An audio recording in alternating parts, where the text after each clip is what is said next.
Welcome to ABC campus. आज हम accounting from incomplete record में एक प्रैक्टिस क्वेश्चन कर रहे हैं जिसका टाइटल है Tahir.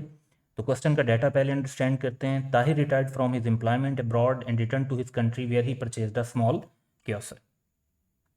He took over the business on 1st July 2014, acquired the existing inventory at the valuation of rupees 114,2000. The rest of purchase price was apportioned as to rupees 1.5 million for fixture and fitting and balance for goodwill.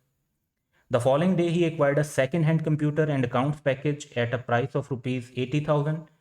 और ये एक और asset उसने purchase कर लिया। Unfortunately Tahir made an error when printing this his year end account, causing him to lose all data except for printing a summary listing of payments from the till. जो यानी cash in hand में से उन्होंने payments की थी उसकी एक summary उनके पास आई, बाकी सारा डाटा जो है उनका लॉस हो गया। Other than this, the only record available were his bank statement and number of vouchers. Surplus cash was banked during the year, यानी जो भी एक्स्ट्रा पैसे उनके पास जमा होते थे वो बैंक में जमा करवा देते थे। तो ये एक जनरल अंडरस्टैंडिंग है इनके बिजनेस के बारे में। और अब हम देखते हैं कि मजीद हमारे पास क्या डाटा है। A summary of his bank account for the year ended 30th June 2015 shows the following, जिसमें बिजनेस में जो उन्होंने कैश इंट्रोड्यूस करवाया this would be considered as capital. Banking from shop, यानी शॉप से जो सेल्स के पैसे आते थे और कुछ एक्सपेंस के बाद जो बचते थे वो जमा करवाए गए बैंक में। लोन फ्रॉम मदर जो लॉन्ग टर्म के लिए लिया उन्होंने 5%, इस पर इंटरेस्ट भी है। और ये 30 जून का ईयर एंड है, यानी जब बिजनेस एक्वायर किया है तो उस टाइम से लेकर अब तक पूरा एक साल हो गया। तो हम जहाँ पर डेप्रिसिएशन वगैरह जैसी कैलकुलेशन करेंगे तो पूरे 1 ईयर को भी जहन में रखेंगे। परचेज ऑफ बिजनेस जो है ये दी हुई है, तो इस वैल्यू से हमें फिर गुडविल कैलकुलेट करने में हेल्प मिल जाएगी। परचेज ऑफ अकाउंट्स कंप्यूटर पहले भी बताई हुई थी, यहाँ भी आ गई। रेंट है 15 मंथ्स तक का पे कर दिया है 30 सितंबर 2015 का। रेट्स 9 मंथ्स तक के पे किए हैं। इलेक्ट्रिसिटी, परचेजेस फॉर रीसेल, ये बेसिकली पेबल्स को पेमेंट की जाती है, उन्हें परचेजेस ही लिख देते हैं। प्राइवेट चेक से मुराद है ड्राइंग्स, और फिर क्लोजिंग बैलेंस उनका बैंक का आ रहा है। The computer print out was as follows, यानी जो कैश परचेज इसके लिए उन्होंने पैसे पे किए, स्टाफ वेजेस के जो पेमेंट की, सन्ड्री शॉप एक्सपेंसेस जो उन्होंने पे किए, और कैश ड्राइंग्स जो की। उसके बाद जो हमें इंफॉर्मेशन दी हुई है उसमें on 30 June 2015 inventory measured at cost amounted to 1542,000। तो क्लोजिंग इन्वेंट्री गिवन है। Amount due from customer 74,000। Receivables का क्लोजिंग बैलेंस गिवन है। Cash in hand amounted to 54,000, इसका भी क्लोजिंग बैलेंस गिवन है। Depreciation is to be recognised in fixtures and fittings at the rate of 10%। तो fixture and fittings पे दिया हुआ है और कंप्यूटर पे नहीं बताया हुआ, तो उस पर भी फिर हम 10% ही यूज़ कर लेंगे। Account outstanding on 30 June 2015 were purchases, यानी अकाउंट आउटस्टैंडिंग फॉर परचेजेस से मुराद है जो क्रेडिटर्स को पैसे देने हैं। और रेट्स ऑफ 120,000, यानी रेट्स के 120,000 लेकिन 31 मार्च 2016 तक के हैं, यानी ईयर एंड के भी 9 मंथ्स बाद तक के। तो इसमें से जो 3 मंथ्स गुजर चुके हैं हम सिर्फ उससे रिलेटेड एक्रूवल को रिकॉर्ड कर लेंगे। क्वेश्चन की रिक्वायरमेंट ये है कि हमने स्टेटमेंट ऑफ कंप्रीहेंसिव इनकम बनानी है और एक स्टेटमेंट ऑफ फाइनेंशियल पोजीशन बनानी है 30 जून 2015 के लिए। तो क्वेश्चन की इस अंडरस्टैंडिंग को सामने रखते हुए हम ज़रा चलते हैं आंसर की तरफ। तो हमारे आंसर में ऑब्वियसली एक तो रिक्वायरमेंट होनी चाहिए। सो हम इस बिज़नेस की जो है स्टेटमेंट ऑफ कंप्रीहेंसिव इनकम बनाएंगे और इसी बिज़नेस की हम स्टेटमेंट ऑफ फाइनेंशियल पोजीशन भी बनाएंगे, जिसमें हम non current assets, current assets, equity, non current liabilities और करंट लाइबिलिटीज़ को कवर करेंगे। तो बिल्कुल एक ब्लैंक फॉर्मेट है जिसके अंदर सिर्फ बेसिक आइटम्स जो होते हैं, जो कि हर बिज़नेस के ही होते हैं, वो हमने यहाँ पर नोट कर लिए हैं। इसके अलावा हम कुछ टी अकाउंट्स के लिए एक जो पेज है उसको फोकस कर देंगे, और जो हमारी रेलिवेंट वर्किंग्स बनेंगी, जैसे यहाँ पर सेल्स की फ़िगर जो है वो डायरेक्टली हमें कहीं नज़र नहीं आ रही, या क्रेडिट परचेज़ की फ़िगर नहीं नज़र आ रही, तो उसके लिए रिसीवेबल और पेबल का अकाउंट बनेगा। और कैश बुक में ये जानने के लिए कि एग्जैक्टली कितने पैसे हमें रिसीव हुए, तो कैश अकाउंट भी बनाना पड़ेगा। तो इन चीज़ों की तरफ चलते हैं और क्वेश्चन की जो है ना 1 बाय 1 जो रेलिवेंट हमारे पास डाटा है उसको देखते हैं। तो सबसे पहले हम ऐसा करते हैं कि हम इसमें जो टी अकाउंट्स बनाने हैं उनको ज़रा फाइनलाइज कर लेते हैं कि हमें कौन से बनाने चाहिए।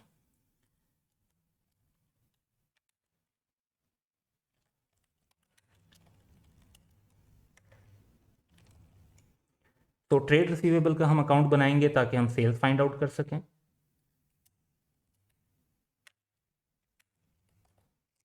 कैश का अकाउंट बनाएंगे ताकि जो कैश हमें कस्टमर से रिसीव हुआ है वो फाइंड आउट कर सकें।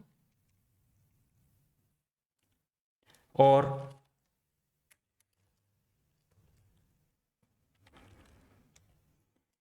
ट्रेड पेबल्स का अकाउंट बनाएंगे ताकि हम क्रेडिट परचेजेस फाइंड आउट कर सकें। कैश परचेजेस तो हमें बताई नहीं है, लेकिन क्रेडिट परचेजेस हमें फाइंड आउट करनी है। तो ये इन्फॉर्मेशन ध्यान में रखते हुए अब हम क्वेश्चन की तरफ चलते हैं और वन बाय वन उसके डाटा को इनकॉर्पोरेट करते हैं। इनकम्प्लीट रिकॉर्ड का जो क्वेश्चन होता है इसको अक्सर सिंगल एंट्री भी कहा जाता है, और हमारा काम यह है कि हमने सिंगल एंट्री की भी डबल एंट्री को इनकॉर्पोरेट करना है, तभी हम प्रॉपर फाइनेंशियल स्टेटमेंट्स कंप्लीट बना सकेंगे। तो हम जो रेलिवेंट डाटा है उसको देखते हैं। सबसे पहले तो फर्स्ट जो इन्फॉर्मेशन है उसके अंदर तो सिर्फ ये बताया हुआ है कि बिजनेस शुरू कैसे किया गया। सेकंड पैराग्राफ जो है उसमें ये बात हो रही है कि बिजनेस एक्वायर किया गया साल के शुरू में, इन्वेंट्री की वैल्यूएशन 114,2000 थी, और जो फिक्सचर्स हैं वो 1.5 मिलियन के थे, और बाकी पैसे गुडविल के थे। तो इसमें से हम जो आइटम्स हैं इनको रिकॉर्ड कर लेंगे, लेकिन इसका लिंक बनेगा जो गुडविल, क्योंकि यहाँ पे हमें नहीं दी हुई, तो जब हम परचेज ऑफ बिजनेस आगे देखते हैं तो उसके साथ कनेक्ट कर कर इसको डिस्कस करेंगे। फिर इसके बाद ये बताया हुआ है कि एक जो है उन्होंने कंप्यूटर एक्वायर किया था, तो ये भी आगे कवर हो रहा है, तो ये भी नेक्स्ट इन्फॉर्मेशन के अंदर हमारा कवर हो जाएगा। बाकी जो थर्ड पैराग्राफ है उसके अंदर ये इन्फॉर्मेशन बताई हुई है कि कैसे उनका डाटा लॉस हो गया और किस टाइप का डाटा अवेलेबल है। तो हम आते हैं मेन बैंक स्टेट अकाउंट की तरफ, और बैंक स्टेटमेंट का जो डाटा है उसको इनकॉर्पोरेट करते हैं। तो सबसे पहले हम रिसीट्स को डिस्कस करते हैं। ये जो 5,000 है ये कैपिटल के तौर पर रिकॉर्ड होना चाहिए। बैंकिंग फ्रॉम शॉप्स का मतलब है कि इतने पैसे बैंक में जमा हुए हैं, कैश में से आए थे ये। और लोन फ्रॉम मदर जो है ये लॉन्ग टर्म है, ये बैंक में पैसे आए हैं, लेकिन दूसरी तरफ ये हमारी जो है नॉन करंट लाइबिलिटीज़ के अंदर भी रिकॉर्ड होना चाहिए। तो इन तीन आइटम्स को हम रेलिवेंट जगहों पर रिकॉर्ड कर देते हैं। तो सबसे पहले हम आते हैं इक्विटी के अंदर,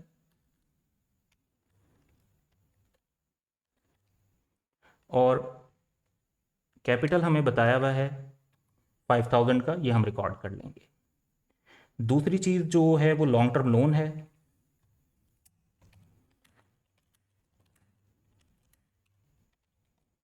फ्रॉम मदर, तो ये भी हम रिकॉर्ड कर लेंगे, और ये 1,000 की वैल्यू, फिगर्स इन थाउजेंड के अंदर हम बात कर रहे हैं। और तीसरी अमाउंट जो है वो दी हुई है कि बैंक में जो कैश जमा करवाया है, तो हम कैश की तरफ आते हैं। तो जो पैसे बैंक में जमा करवाए गए हैं उनकी वैल्यू है 16,427,000। तो ये हमने जो इन्फॉर्मेशन थी हमारे पास इसको रिकॉर्ड कर लिया रिसीट्स में। अब हम पेमेंट साइड पर आते हैं और परचेज ऑफ बिजनेस को सबसे पहले कंसीडर करते हैं। तो परचेज ऑफ बिजनेस को कंसीडर करने के लिए हमें ऊपर का डाटा भी देखना पड़ेगा। सो परचेज ऑफ बिजनेस को जब आप देखते हैं तो 3192, इसमें से फिक्सचर्स हैं 1.5 मिलियन के, इन्वेंट्री है 1,142,000 की, और बाकी अमाउंट की जो हमारी रिकॉर्ड होगी गुडविल। सो अगर आप गुडविल कैलकुलेट करना चाहते हैं तो 3192 में से ये दो फिगर्स माइनस कर देंगे और फिर हम गुडविल को रिकॉर्ड कर सकते हैं। सो डेबिट इम्पैक्ट हमने रिकॉर्ड करना है, क्रेडिट इम्पैक्ट तो हमें नज़र आ रहा है कि परचेज ऑफ बिजनेस में हमने अमाउंट्स को क्रेडिट किया हुआ है, तो इसको हम रिकॉर्ड करते हैं। तो सबसे पहले हम नॉन करंट एसेट्स में आते हैं और हम रिकॉर्ड करेंगे गुडविल।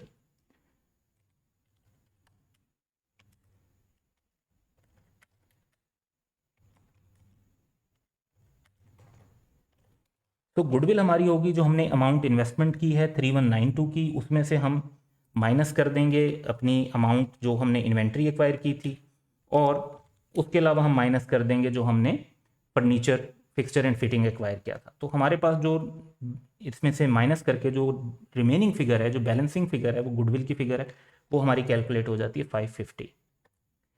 इसके बाद हमने फिक्सचर एंड फिटिंग्स को रिकॉर्ड करना है,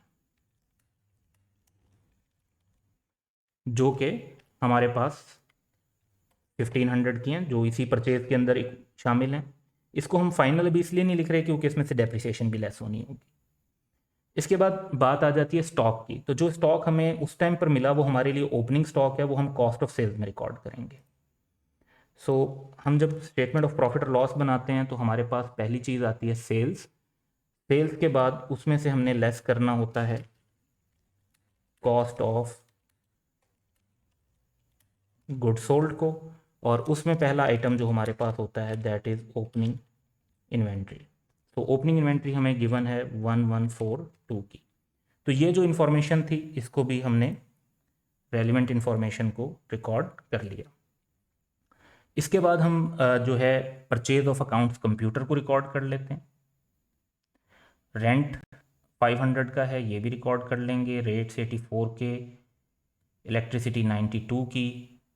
तो ये कुछ आइटम्स जो हैं अब रिकॉर्ड करते हैं, जिसमें से ये आइटम नॉन करंट एसेट्स में जाएगा जो कि कंप्यूटर बाय किया, और बाकी 3 जो हैं वो हमारे पास एक्सपेंसेस हैं। तो रेंट और रेट्स के अंदर एडजस्टमेंट भी है, इसलिए इनको फाइनल फिगर के तौर पे नहीं लिखेंगे। तो अब चलते हैं। तो नॉन करंट एसेट्स में हमारे पास अब एक आइटम आ जाएगा, दैट इज़ कंप्यूटर। इसको भी अभी हम फाइनल इसलिए नहीं लिख रहे क्योंकि इसमें अभी डेप्रिसिएशन चार्ज होनी होगी। उसके बाद हम एक्सपेंसेस की तरफ आते हैं। तो जो हमारे एक्सपेंसेस हैं वो हम थोड़ा सा नीचे ग्रॉस प्रॉफिट के बाद उसको लिख रहे होंगे। तो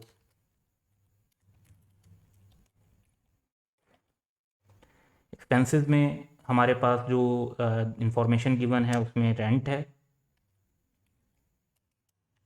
और रेट्स हैं। रेंट जो है दैट इज़ 500, लेकिन इसमें एडजस्टमेंट भी है। और उसके बाद रेट्स हैं 84 और इसके अंदर भी एडजस्टमेंट है। फिर इलेक्ट्रिसिटी है, इसके अंदर कोई एडजस्टमेंट नहीं है फ़िलहाल, तो हम इसको डायरेक्टली फाइनल फिगर के तौर पे मेंशन कर सकते हैं।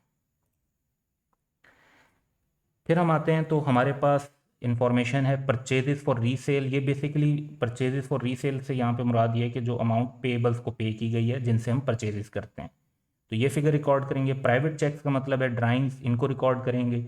और बैलेंस जो है वो बैंक स्टेटमेंट का हमें गिवन है कि कैश एट बैंक जो है हमारा क्लोजिंग कितना है, तो इसको रिकॉर्ड करेंगे। तो ये 3 अलग अलग जगह पे रिकॉर्ड होने वाली चीज़ें हैं, तो इनको हम रिस्पेक्टिव जगह पर रिकॉर्ड कर देते हैं। सबसे पहले परचेजेस फॉर रीसेल का मतलब है पेबल। पेबल का हम टी अकाउंट बना रहे हैं, तो हम उस टी अकाउंट में इसको इनकॉर्पोरेट कर देंगे। तो जो चीज़ बैंक अकाउंट में क्रेडिट हो रही है वो दूसरे अकाउंट में डेबिट होगी, तो पेबल्स इसकी वजह से डेबिट हो जाएंगे। इसके बाद हमारे पास ड्राइंग्स की फिगर है। तो ड्राइंग्स जो हैं वो हम कैपिटल के अंदर जब प्रॉफिट लिख लेते हैं तो फिर उसमें से हमने ड्राइंग्स लेस करनी होती हैं। तो ड्राइंग्स और भी दी हुई हैं क्वेश्चन में, इसलिए हम ये फिगर अभी फाइनल के तौर पर नहीं लिखेंगे। देन हमें दिया हुआ है फिगर जो कैश एट बैंक की फिगर है। तो कैश एट बैंक की फिगर जो है हमारे पास वो करंट एसेट्स में आ जाएगी। तो करंट एसेट्स के नीचे हम थोड़ा सा मार्जिन के साथ लिख देते हैं बैलेंस। तो इस तरह से हमारी जो बैंक की सारी इन्फॉर्मेशन थी वो कवर हो गई। अब लेकिन इसके अंदर थोड़ी थोड़ी सी कुछ और इन्फॉर्मेशन भी दी हुई है, हम उसको भी इनकॉर्पोरेट कर लेते हैं। फॉर एग्जांपल हमारे पास इन्फॉर्मेशन है कि इंटरेस्ट जो है वो 5% पर एनम के हिसाब से है। 1000 का लोन है और 5% इंटरेस्ट का मतलब है कि ये लोन का इंटरेस्ट बनेगा हमारा 50। तो इसको हम रिकॉर्ड कर लेते हैं, क्योंकि इसकी पेमेंट कहीं शो नहीं हो रही, तो ये इंटरेस्ट पेएबल के तौर पे रिकॉर्ड हो जाएगा, करंट लायबिलिटीज़ में शो कर देंगे। तो पहले इसको एक्सपेंस में रिकॉर्ड करते हैं।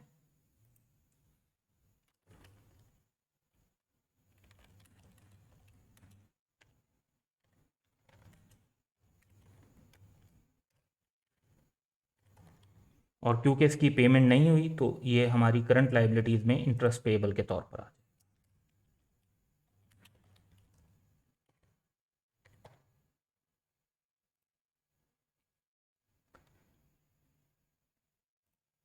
नेक्स्ट आइटम हमारे पास है कि हमें रेंट बताया हुआ है कि ये जो रेंट है ये 15 मंथ का रेंट है 500। तो हमें तो 12 मंथ्स का रेंट रिकॉर्ड करना है, तो 3 मंथ्स का जो रेंट है वो प्रीपेड है। तो 15 में से 3 मंथ्स का रेंट हमारा बनता है 100। तो 100 की अमाउंट प्रीपेड है, तो हम ये अपने एक्सपेंस में से कम कर देंगे और इसे प्रीपेड एसेट के तौर पर रिकॉर्ड कर देंगे। तो हमारे पास जो रेंट का एक्सपेंस है उसमें से 100 प्रीपेड होने की वजह से कम हो जाएगा और 400 का रेंट एक्सपेंस शो होगा। और 100 रुपीज़ जो हमने एक्सपेंस में से कम किए हैं ये हमारी प्रीपेमेंट के तौर पर रिफ्लेक्ट हो जाएंगे एज एन एसेट।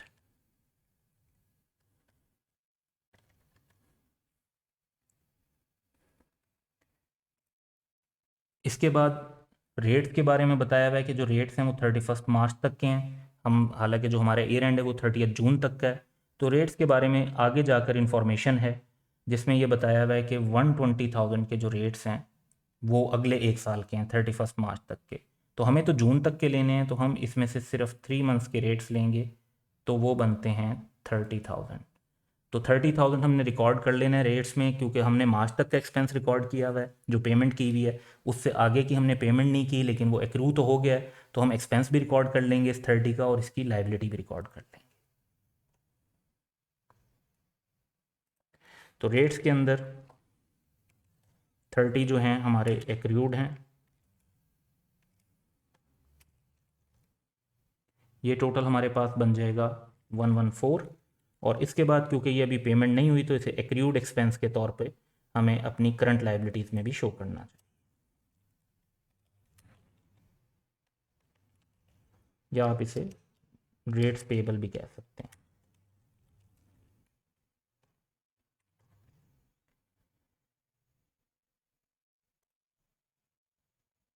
तो अब हम चलते हैं क्वेश्चन की बाकी इन्फॉर्मेशन की तरफ।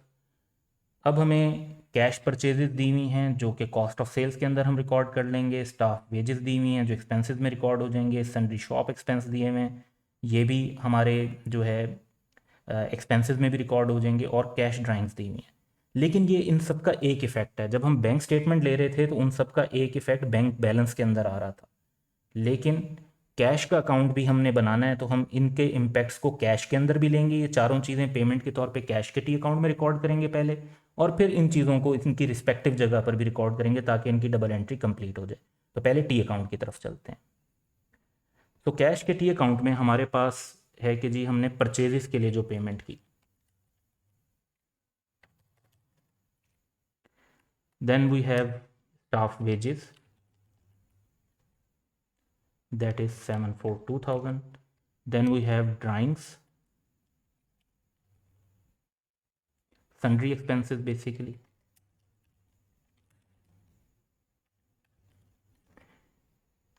156, and drawing 520। तो ये चारों आइटम्स जो हमने इधर कैश में पेमेंट के तौर पे रिकॉर्ड किए, इनको इनकी रिस्पेक्टिव जगह पे भी रिकॉर्ड करना है, तो ताकि डबल एंट्री कंप्लीट हो जाए।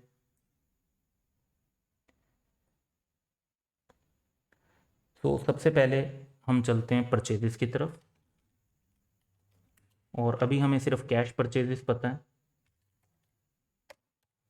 तो हम इनको रिकॉर्ड कर लेते हैं, और इसमें फिर क्रेडिट परचेजेस बाद में ऐड कर देंगे जो भी हमें पेबल के अकाउंट से मिल जाएंगी। इसके बाद हमें कुछ एक्सपेंसेस बताए हुए हैं, जैसे स्टाफ वेजेस जिसकी वैल्यू है 742, सन्ड्री एक्सपेंसेस जिनकी वैल्यू है 156, और फिर ड्राइंग्स बताएंगे। तो ड्राइंग्स जो हैं हमें इक्विटी के अंदर मेंशन करनी है। तो कुछ ड्राइंग्स हम ऑलरेडी रिकॉर्ड कर चुके थे जो बैंक से थी, अब ये भी हमने रिकॉर्ड कर ली, तो हमारे पास इसका टोटल आ जाएगा। और ये ड्राइंग्स जो हैं ये अल्टीमेटली इक्विटी में लेस हो रही होंगी कैपिटल से, ताकि हमारे पास नेट इक्विटी आ जाए। इसके बाद क्वेश्चन में हम देखते हैं कि मज़ीद इन्फॉर्मेशन ये है कि on 30 June 2015 inventory measured at cost amounting to 1542,000। तो इन्वेंट्री को रिकॉर्ड करना है, तो इन्वेंट्री भी रिकॉर्ड कर लेते हैं।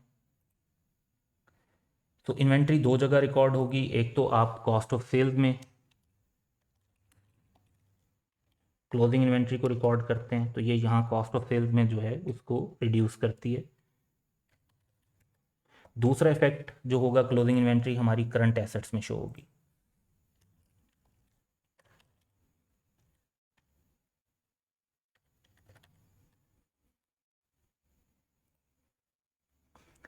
इसके बाद ये बताया हुआ है कि अमाउंट्स ड्यू फ्रॉम कस्टमर 74,000 की हैं, तो ये रिसीवेबल का क्लोजिंग बैलेंस हमें दे दिया। और कैश की भी बैलेंस बताया हुआ है कि वो 54,000 है। तो ये ऑब्वियसली अमाउंट्स जो हैं करंट एसेट्स में भी शो होंगी, और क्योंकि हम कैश इन हैंड और रिसीवेबल का टी अकाउंट भी बना रहे हैं, तो उसके अंदर भी इसको इनकॉर्पोरेट कर देंगे। तो इन दोनों को पहले हम फाइनेंशियल स्टेटमेंट में लिख लेते हैं।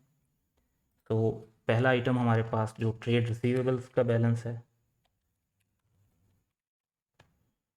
That is 74,000। और फिर कैश इन हैंड का बैलेंस है, दैट इज़ 54। इसके बाद जो है इनको टी अकाउंट्स में भी इनकॉर्पोरेट करना है, तो रिसीवेबल का हमें क्लोजिंग बैलेंस मिल गया 74। अब यहाँ पे इस बात का भी ख्याल रखना है कि रिसीवेबल का जो ओपनिंग बैलेंस है वो ज़ीरो है, क्योंकि ओपनिंग टाइम पर हमारे पास कोई रिसीवेबल या कैश नहीं था। तो कैश का भी जो ओपनिंग बैलेंस है वो हमारे पास ज़ीरो है, लेकिन क्लोजिंग बैलेंस में हम कैश का बैलेंस मेंशन कर लेते हैं, दैट इज़ 54।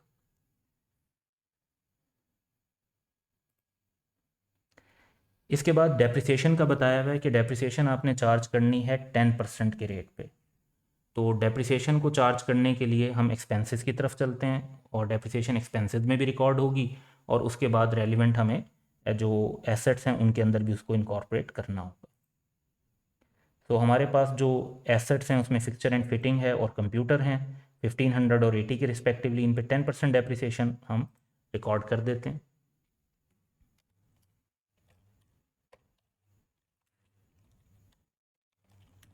फिक्चर्स पर डेप्रिसिएशन जो है 10% के हिसाब से वो बनेगी 150, और डेप्रिसिएशन सेम हम कंप्यूटर पे भी रिकॉर्ड कर रहे हैं 80,000 का है, 10% 8। तो दूसरा इम्पैक्ट जो इस डेप्रिसिएशन का है कि ये एसेट में से लेस हो जाएगी,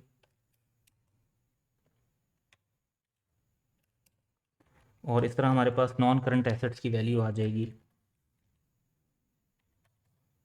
जो पिक्चर एंड फिटिंग में से 1500 में से 150 माइनस करके 1350, और कंप्यूटर 80 में से 8 माइनस करके 72। नेक्स्ट हमारे पास account outstanding on 30 June work purchases. अब ये purchases basically means payable. Purchase का तो इटसेल्फ लाइबिलिटी नहीं हो सकती, तो परचेज की लाइबिलिटी बेसिकली पेएबल की लाइबिलिटी होती है। तो इस 470,000 को भी हम रिकॉर्ड कर लेते हैं। सो एक तो ऑब्वियसली ये हमारा करंट लाइबिलिटीज में रिकॉर्ड होगा, ट्रेड पेएबल।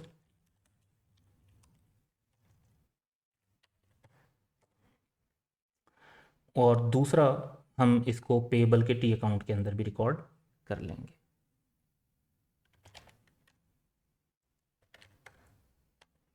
और पेएबल का जो ओपनिंग बैलेंस है हमारे पास, दैट इज़ डेफिनेटली ज़ीरो, क्योंकि बिजनेस हमने अभी एक्वायर किया। अब अगर हम क्वेश्चन देखते हैं तो क्वेश्चन के अंदर तो हम सारा data one by one consider कर चुके हैं। तो अब हमें क्वेश्चन के बजाय आंसर पे फोकस करना चाहिए, और आंसर में जो चीज़ें हमें टोटल करके मिल सकती हैं उनको इनकॉर्पोरेट करना चाहिए। तो पहले हम वर्किंग्स की तरफ चलेंगे।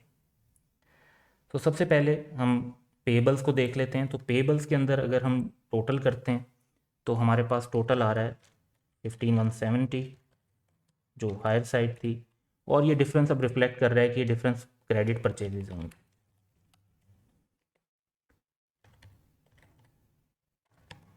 तो क्रेडिट परचेजेस हमें जो वर्किंग 3 से मिली, इनको हम अकाउंट्स में भी लिख देते हैं।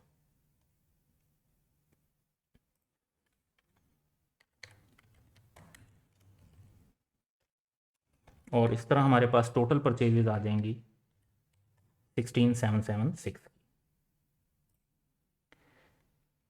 नेक्स्ट हम कैश अकाउंट को देखते हैं। तो सारी पेमेंट्स हैं हमारे पास, इनका टोटल करते हैं तो हमारे पास 19,505 आ जाएगा। और इससे हमें ये पता चलता है कि हमें जो टोटल ट्रेड रिसीवेबल से पैसे मिले थे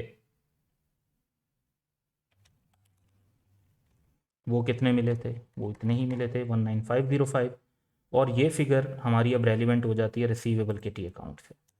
तो रिसीवेबल के टी अकाउंट में हम कह सकते हैं कि जी वर्किंग 2 से हमारे पास ही, तो ये पैसे आप जो देख रहे हैं कि ये कैश अकाउंट में डेबिट हुए, तो ये रिसीवेबल अकाउंट में क्रेडिट होंगे।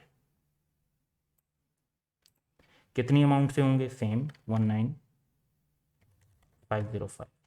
तो अब हम ट्रेड रिसीवेबल अकाउंट को भी अगर फाइनलाइज करते हैं तो clearly credit side is more 19,579 19,579। तो जो बैलेंसिंग फिगर है उसमें हमें सेल्स की वैल्यू मिल जाएगी, और ये वैल्यू हमें अपने प्रॉफिट और लॉस के अंदर मेंशन कर देनी चाहिए।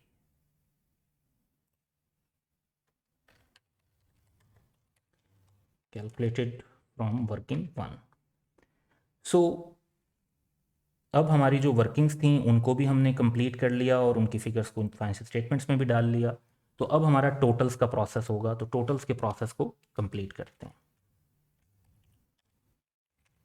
तो कॉस्ट ऑफ सेल्स का अगर हम टोटल करते हैं तो वो हमारे पास आएगा 16376।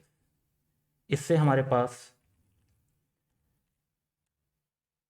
ग्रॉस प्रॉफिट आ जाना चाहिए। तो सेल्स और कॉस्ट ऑफ सेल्स के डिफरेंस के तौर पर हम ग्रॉस प्रॉफिट कैलकुलेट कर लेते हैं। इसके बाद हमारे पास एक्सपेंसेस हैं, तो एक्सपेंसेस भी हम सारे लिख चुके हैं, तो इन एक्सपेंसेस का भी टोटल कर लेंगे।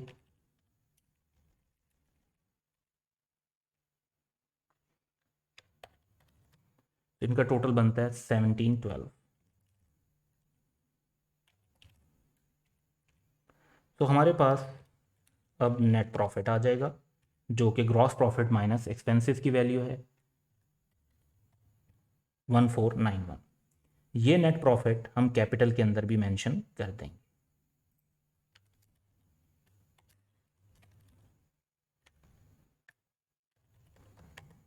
और अब हम इक्विटी का टोटल कर सकते हैं।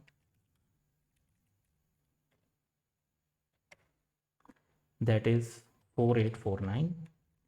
लॉन्ग टर्म लोन तो एक ही है, करंट लाइबिलिटीज का भी टोटल कर लेते हैं। That is 550। और अब अगर हम टोटल करते हैं अपनी इक्विटी का, लॉन्ग टर्म लाइबिलिटीज़ का और करंट लाइबिलिटीज़ का, तो हमारे पास फिगर आ जाएगी 6399। अब एसेट साइड की तरफ चलते हैं। तो हमारे पास जो नॉन करंट एसेट हैं इनका हम टोटल कर लेंगे, दैट इज़ 1972।